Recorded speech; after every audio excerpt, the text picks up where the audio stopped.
శ్రీ మైసూర్ చాముండేశ్వరి దేవి జ్యోతిష్యాలయం. సమస్యలతో చింతిస్తున్నారా? అయితే ఒక్కసారి గురూజీకి ఫోన్ చేయండి. అనారోగ్యంతో బాధపడుతున్నారా? ఆర్థికంగా ఇబ్బంది పడుతున్నారా? మనశ్శాంతి కోల్పోతున్నారా? విద్య, ఉద్యోగం, విదేశీ ప్రయాణం, ప్రేమ, పెళ్లి, సంతానం, భార్యాభర్తల మధ్య అనుమానాలు రావడం, నరదృష్టి, కుజదోషం, చేతబడి, వశీకరణ, రావలసిన డబ్బులు రాకపోవడం, ఇల్లు స్థలాలు అమ్ముడుపోకపోవడం, ఎన్ని సంబంధాలు చూసినా పెళ్లి ముడిపడకపోవడం, ఇలా ఎటువంటి సమస్యలైనా అంజనం వేసి ఫోన్ ద్వారానే జ్యోతిష్యం చెప్పబడును. Cell number 9652484281. ఓం శ్రీ మాత్రే నమః. ఛానల్లోకి స్వాగతం అండి.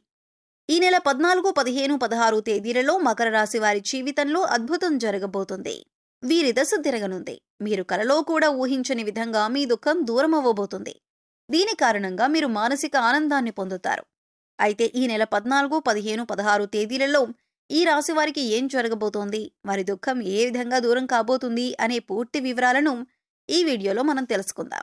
కానీ అంతకంటే ముందుగా మీరు కనుక మన ఛానల్ని ఇప్పటి వరకు సబ్స్క్రైబ్ చేసుకోకపోతే సబ్స్క్రైబ్ చేసుకొని పక్కనే ఉన్న బెల్ ఐకాన్ నొక్కి ఆల్ సెలెక్ట్ చేసుకుంటే మేము ఇలాంటి వీడియోస్ అప్లోడ్ చేయగానే ముందుగా మీకు నోటిఫికేషన్ వస్తుంది.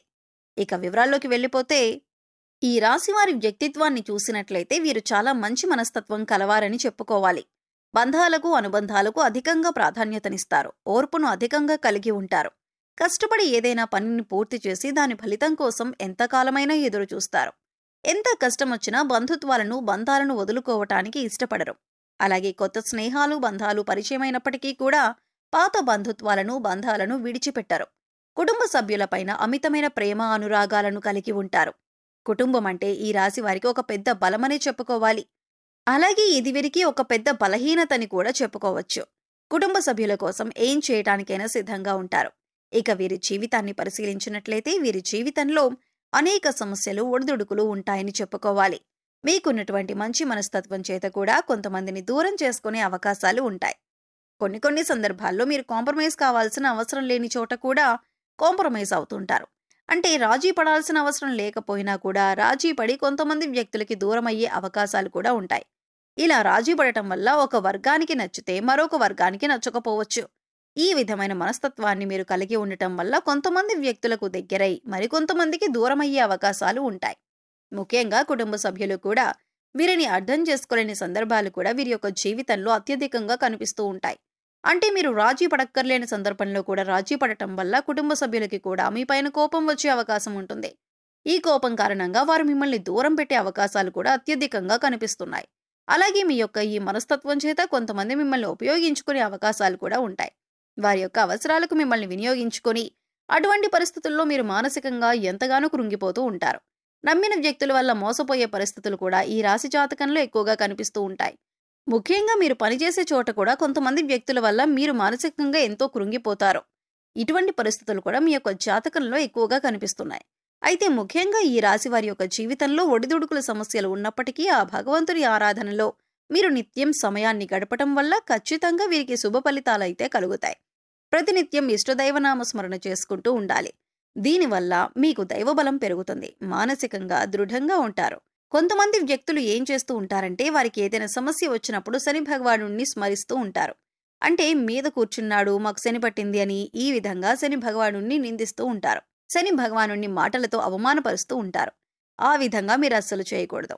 శని భగవానుణ్ణి ఏ రాశి వారు కూడా అవమానించకూడదు. వాస్తవానికి శని కష్టాలు మాత్రమే కాదు, సుఖాలను కూడా అందిస్తారు. అది మనం ఆచరించే పనుల మీద ఆధారపడి ఉంటుంది. క్రమశిక్షణతో ఉంటే కనుక శని భగవానుడు వరాల జల్లు కురిపిస్తాడు. అంటే మనం చేసే కర్మలకు ఫలితాలలో మాత్రమే శని భగవానుడు మనకు ఇస్తూ ఉంటాడు. అయితే శని భగవానుడిని నిందిస్తూ అవమానిస్తూ ఉంటే సమస్యలు ఉత్పన్నమవుతూ ఉంటాయి. సమస్యలకి పరిష్కారాలు కూడా లభించవు. మీరు ఎప్పుడైతే శని భగవానుడిని స్తుతిస్తూ ఆరాధిస్తూ ఉంటారో ఖచ్చితంగా ఆ శని భగవానుడి ఆశీస్సులతో మీ జీవితంలో మీరు కోల్పోయిన వాటిని దక్కించుకుంటారు. ఆర్థికంగా పురోగతిని సాధిస్తారు. మీ యొక్క జీవితంలో మునుపెన్నడూ లేనటువంటి అద్భుతమైన ఫలితాలను కూడా మీరు చూస్తారు.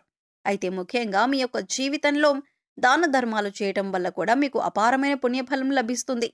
అంటే మీ యొక్క మనస్తత్వం ఇతరులకు సహాయం చేసే గుణమే కాబట్టి మీరు ఈ విధంగా దాన ధర్మాలు చేయటానికి ఏమాత్రం విముఖత చూపించకుండా మీ శక్తి మేరకు, అంటే అప్పులు చేసి దానాలు చేయాల్సిన అవసరం లేదండి. మీకున్నంతలో మీ శక్తి మేరకు దానం చేస్తూ ఉండండి. ఈ విధంగా చేస్తే కనుక ఖచ్చితంగా ఆ పరమశివుడి అనుగ్రహం మీకు తోడుగా ఉంటుంది. ఆ శని భగవానుడు కూడా మిమ్మల్ని ఎంతగానో అనుగ్రహిస్తాడు. మీ జీవితంలో ఉన్నటువంటి ప్రతి సమస్యకు కూడా పరిష్కారాన్ని చూపిస్తాడు. అలాగే ఆలయానికి వెళ్లి నిత్యం మీరు శని భగవానుడి చుట్టూ ప్రదక్షిణలు చేసి నెయ్యితో దీపాన్ని వెలిగించండి. శనివారం రోజు ఈ విధంగా చేస్తూ ఉండండి. మీకు వీలైతే శని భగవానుడికి ఇష్టమైనటువంటి నల్లని వస్తువులను, నల్లని వస్త్రాలను పేదలకు దానంగా ఇవ్వండి. ఈ విధంగా చేయటం వల్ల కూడా అపారమైన పుణ్యఫలం మీకు దక్కుతుంది. ఇక ముఖ్యంగా విషయంలోకొస్తే ఈ రాశి వారి యొక్క జాతక ప్రకారం ఈ తేదీల్లో మీ దుఃఖమంతా దూరమయ్యే అవకాశాలు కనిపిస్తున్నాయి. అది ఏ రకమైన దుఃఖమైనా కావచ్చు. ఒక్కొక్కరి జీవితం ఏ విధంగా ఉంటుందంటే ఏదో ఒక సమస్య నెలల నుండి కావచ్చు, లేదా సంవత్సరాల నుంచి కావచ్చు వారిని వేధిస్తూ ఉంటుంది. కుటుంబ సభ్యుల మధ్య సఖ్యత లేకపోవడం కావచ్చు, ఆర్థికంగా ఇబ్బంది పడుతూ ఉండొచ్చు, లేదా మీ వృత్తి వ్యాపారానికి సంబంధించిన సమస్య అవ్వచ్చు, లేకపోతే ఇరుగు పొరుగు వ్యక్తులతో విభేదాలు, లేకపోతే బంధువులతో విభేదాలు. ఈ విధంగా ఒక్కొక్కరి జీవితంలో తీరని సమస్య అంటూ మానసికంగా వారిని వేధించేటటువంటి ఒక పెద్ద సమస్య ఉంటుంది. ఆ సమస్య దూరమయ్యే అవకాశం కనిపిస్తుంది. మీరు ఎంతో కాలంగా ఈ సమస్యతో వేధింపబడుతున్నారు. ఈ సమస్య కారణంగా మీరు ఏ నిర్ణయం సక్రమంగా తీసుకోలేకపోతున్నారు. ఇక ఈ సమస్య తీరటం వల్ల మీకు ఎంతో మానసిక ఆనందం కలుగుతుంది. మీ యొక్క జీవితంలో కనిపిస్తున్నాయంటే చాలా కాలంగా మిమ్మల్ని వేధిస్తున్నటువంటి ఒక పెద్ద సమస్యకి పరిష్కారం లభించవచ్చు. ఆర్థిక సమస్యలు తీరిపోవచ్చు. అలాగే అప్పులు చేసి కట్టలేని పరిస్థితిలో మీరున్నట్లయితే ఆ అప్పులన్నీ కూడా ఈ సమయంలో తీరనున్నాయి. ఆ అప్పులన్నీ కట్టడానికి మీకు మార్గం తెలుస్తుంది. నిరుద్యోగస్తులకి మంచి ఉద్యోగం లభిస్తుంది. ఉద్యోగంలో మీరు శుభవార్త వినే అవకాశం ఉంటుంది. ప్రమోషన్తో కూడిన ట్రాన్స్ఫర్ లభించవచ్చు. అలాగే విదేశాలకు వెళ్ళాలి అనుకునే వారికి కూడా ఇదొక శుభ సమయంగా సూచిస్తుంది. విదేశాలకు వెళ్లి అక్కడే స్థిరపడాలి అనుకునే వారికి కూడా చక్కటి అవకాశం లభిస్తుంది. కుటుంబ సభ్యుల మధ్య ఉన్నటువంటి అపార్థాలు తొలగిపోవచ్చు.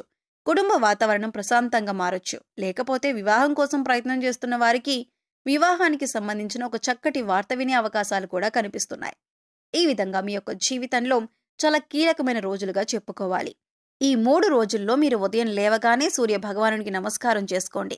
సూర్య ఆరాధన చేయటం వల్ల అద్భుతమైన ఫలితాలు పొందవచ్చు. ఆరోగ్యం మెరుగుపడుతుంది. ఈ 2 రోజులు మాత్రమే కాదండి, ఎప్పుడైనా సరే ప్రతిరోజు మీరు సూర్యోదయానికి ముందే లేచి ఉదయించే సూర్యునికి నమస్కరిస్తే కనుక ఆ సూర్య భగవానుడి యొక్క ఆశీస్సులు ఎల్లవేళలా మీకు తోడుగా ఉంటాయి. అలాగే ప్రతిరోజు కూడా సూర్యుడికి ఆర్ఘ్యం సమర్పించండి. అంటే ఒక రాగి పాత్రలో నీళ్లు తీసుకొని అందులో కొద్దిగా కుంకుమ, అక్షతలు, ఒక ఎర్రని పువ్వు వేసి సూర్యుని వైపు తిరిగి మీ చేతులు నుదిటి కంటే కూడా పైకి పెట్టుకొని 2 చేతులతో చెంబు పట్టుకొని సూర్యుడికి నీళ్లను సమర్పించాలి. అయితే ఇలా సమర్పించిన నీళ్లు మీ కాళ్ల మీద పడకుండా చూసుకోండి. ఏదైనా మొక్కలో కానీ లేదా వేరే ఏదైనా టబ్లో కానీ ఆ నీళ్లు పడేలా చూసుకోండి. అలాగే ఇంట్లో కూడా ప్రతిరోజు దీపారాధన చేయండి. దీనివల్ల మీకు ఇంట్లో అలాగే మీలో కూడా పాజిటివ్ వైబ్స్ వస్తాయి. సో చూశారు కదండి, ఈ నెల 14, 15, 16 తేదీలలో ఈ రాశి వారికి తీరని కోరిక ఏ విధంగా తీరనుంది, అలాగే ఎవరి స్థితిగతుల్ని బట్టి, ఎవరి అవసరాలను బట్టి వారికి ఏ విధమైన కోరిక తీరనిది ఉంది అనే అంశాలతో పాటుగా ఈ సమయంలో మీరు చేసుకోవలసిన దేవతారాధన గురించి, అలాగే పరిహారాల గురించి ఈ వీడియోలో మనం వివరంగా తెలుసుకున్నాం కదా. ఈ వీడియో మీకు నచ్చినట్లయితే లైక్ చేయండి. మీ ఫ్రెండ్స్ అండ్ ఫ్యామిలీ మెంబర్స్లో ఎవరైనా మకర రాశి వారు ఉన్నట్లయితే వారితో ఈ వీడియోను షేర్ చేసుకోవటం మర్చిపోకండి. అలాగే ఇప్పటి వరకు మన ఛానల్ని కనుక సబ్స్క్రైబ్ చేసుకోకపోతే సబ్స్క్రైబ్ చేసుకొని పక్కనే ఉన్న బెల్ ఐకాన్ నొక్కి ఆల్ సెలెక్ట్ చేసుకుంటే మేము ఇలాంటి వీడియోస్ అప్లోడ్ చేయగానే ముందుగా మీకు నోటిఫికేషన్ వస్తుంది. మరో చక్కటి వీడియోతో మళ్ళీ కలుద్దామండి. ఓం శ్రీ మాత్రే నమః.